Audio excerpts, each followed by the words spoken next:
Well, thank you so much for joining us. I'm Marlin Bohling with you, and it's time to check in with Ben Hushon. He's a regular contributor. He's with the Mill in Whitehall, Maryland. He joins us each and every week at this time to give us an update on the Mid-Atlantic region and how agriculture is getting along there. Ben, what is the status here over the past week? Good morning, Marlin. I'll tell you what, we had a great week, especially considering it was 2018. From that perspective, it was an exceptional week to be in the field. There was still some grain harvest going on.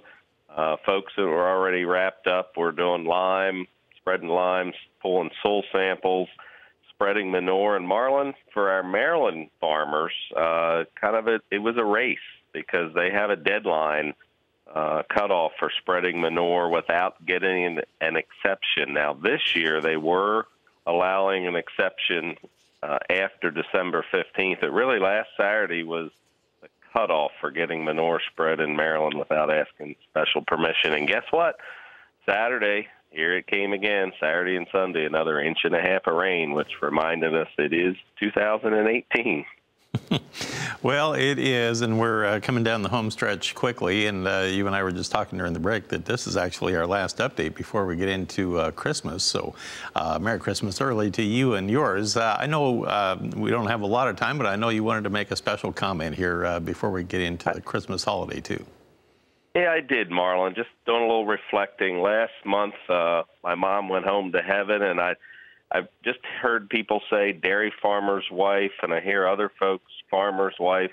But when I think of many of these ladies, not just my mom, but a lot of other ladies, they aren't farmers' wives. They're farmers. Locally, when I think of the Nancy Rose, the Liz Morris, Dixie Grimmel, April Cooper, Pat Boozer, Andy Rigdon and her mother-in-law Mary, and my Aunt Bonnie, you can see them in the fall. Saw many of them this fall in grain trucks, making hay this summer, running the combine, chopping stalks, feeding cows, milking cows, and somehow they all still have time to get supper ready. It's pretty amazing how farm life can be out in the country. Absolutely, and well put. And again, our thoughts and prayers with you and the family there on your loss. Sorry about that, but it's always tough going into a holiday. Thanks for bringing that up. Appreciate it, Ben. Ben Hushon is with the Mill in Whitehall, Maryland, and we look forward to these updates each and every week. I'll quickly run through our grain commodities here and get you updated on current prices in Chicago.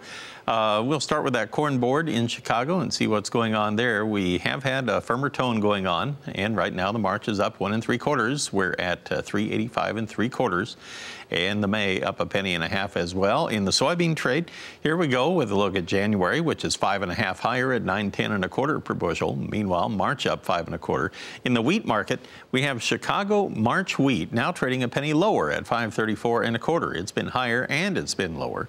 In Kansas City, we have the March contract currently trading with a price of 5.21. That would be down a penny as well. And in Minneapolis wheat, now you have that March contract down 4 at 5.81 1/4. A lot of pressure in the wheat on Minneapolis. And in cotton, currently we have that March contract now trading just 4 points lower at 78.50. Again, our thanks to Ben Hushon of the Mill in Whitehall, Maryland. We'll be back in just a moment, and we'll take a look at the livestock trade.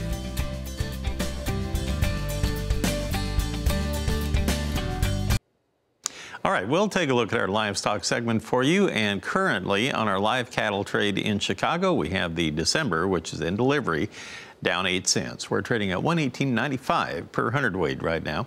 It's been a very quiet trade in that December contract. February now at 121.63. That would be up just 8 cents. Very little movement here at the present time. April now up a nickel at 123.90. The far out deferreds steady to a nickel lower. In the feeder cattle trade, we currently have the nearby January contract trading at 145.40 per hundred. That's just 1 tick higher, 3 cents higher. But then you have the deferred contracts from March on out, anywhere from 15 to 22 lower. We have March down 15, and it's trading at 143.18.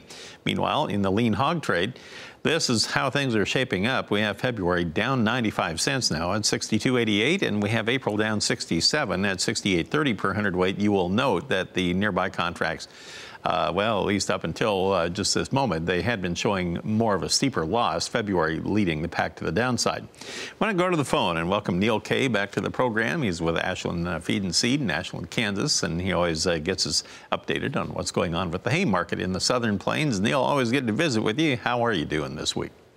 Doing fine, Marlin. Doing fine. It's getting that time of year where it's getting close to Christmas and things are getting rushed, but we're going to make it through again. We're going to make it through. Yep. You know, Neil, last week we were talking about the Mid-Atlantic hay prices just skyrocketing right now. I just wondered what they're doing where you are there. Okay, the hay market activity in southwest Kansas is slow to moderate, and prices are steady, with producers reporting a little more demand. Conditions in the state are still muddy, and it's a problem to move hay out of the fields. But we've had some wind, and things are going to change there. So prices for dairy alfalfa, grinding alfalfa, and grass hay were steady to $5 lower. Dairy hay traded for $1 to $1.05 per point of RFD. Premium $170 to $195. Stock cow traded for $190 to $200.